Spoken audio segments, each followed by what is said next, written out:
Pria ini tidak pernah mencari masalah, tapi masalah yang justru selalu datang mencarinya. Saat itu beberapa anggota geng motor tampak berjaga di depan warung penjual ikan. Ternyata di dalam, ketua geng mereka yang bernama Marco sedang memberi pelajaran ke pemilik warung hanya karena dia terlambat membayar uang keamanan. Curiga ada yang tidak beres. Mr. Robert berbalik mendekat sambil menatap tajam. Tapi si Marco keburu keluar karena sudah mendapatkan uang bayaran. Sebelum pergi, dia mengancam akan kembali lagi kalau sampai setorannya terlambat. Meski sangat geram, namun Robert memilih untuk menahan diri. Tapi hari demi hari, pria ini semakin sering melihat mereka melakukan pungutan liar yang begitu meresahkan warga sekitar. Hingga suatu malam terjadi sebuah kebakaran hebat di warung milik penjual ikan tempo hari. Robert yang kebetulan ada di lokasi, tiba-tiba melihat Marco dan gengnya ada di kejauhan. Sebagai mantan agen rahasia, Robert tak ingin bertindak tanpa sebuah bukti.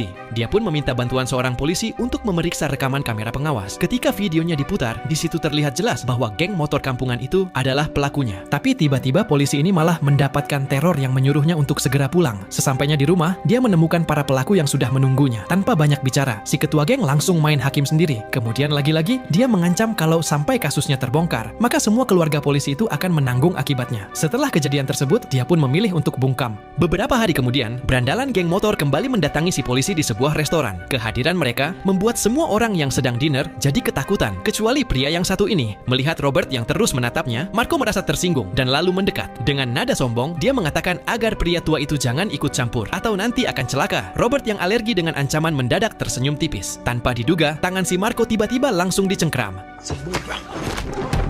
Seketika saja dia meringis kesakitan. Nyali anak buahnya langsung ciut saat Robert menggertak mereka. Kemudian saraf lengan Marco ditekan menggunakan ibu jari yang membuat rasa nyeri itu menyebar sampai ke ulu hati.